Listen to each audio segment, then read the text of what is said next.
Bu mahnı Azərbaycanda yaşayan qardaşlarımızın istəyi ilə Kürdistanın Bonlis rayonunun Hınzaoğlu kəndində yaşayan avara qardaşımız Vüqara həsr olunur. Yaxşının yanındasan, şirlər meydanındasan, səni Allah korusun, can Vüqar qardaşımız. Can Vüqar qardaşımız, can Vüqar qardaşımız, səni Allah korusun, can Vüqar qardaşımız.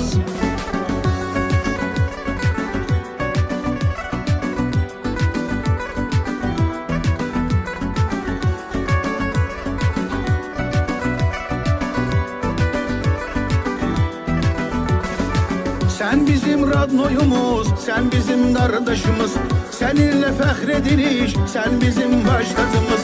Dayımız gar olasan, dayımız gar olasan, xətrin əzizdi bize, her zaman var olasan.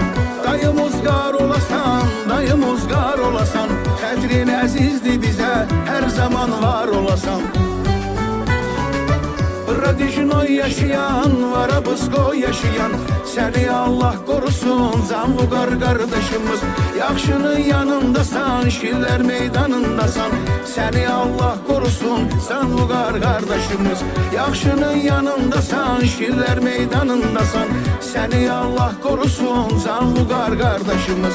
Can Vüqar kardeşimiz, can Vüqar kardeşimiz, seni Allah korusun, can Vüqar kardeşimiz.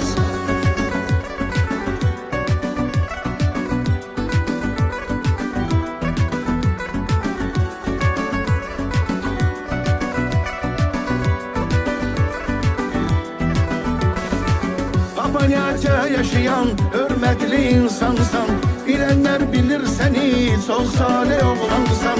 Bu yolda koyulmasın, es vaxtı derdi qəmin, şirisen aslanısan, Varabıskoy alemin.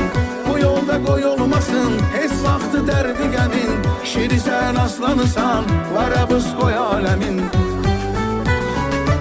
Radijnoy yaşayan, Varabısko yaşayan, seni Allah korusun, can Vüqar kardeşimiz. Yaxşının yanındasan, şirlər meydanındasan, seni Allah korusun, can Vüqar kardeşimiz.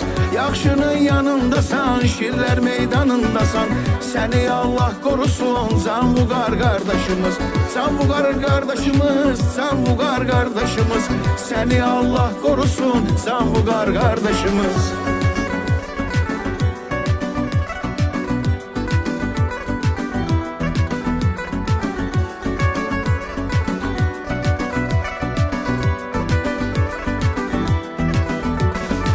Fərqi yox hansı ölkə, fərqi yox hansı diyar, böyük qardaşlar ilə Sivyazın vardı Vüqar. Bu yaşında görmüsən dünyanın hər üzünü, radyonlu avarəsən demisən öz sözünü.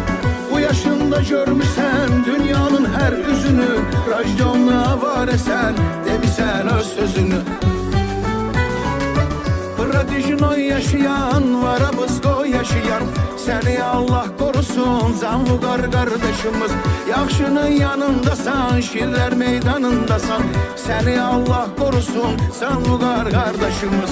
Yaxşının yanındasan, şirlər meydanındasan, seni Allah korusun, can Vüqar kardeşimiz. Can Vüqar kardeşimiz, can Vüqar kardeşimiz, seni Allah korusun, can Vüqar kardeşimiz.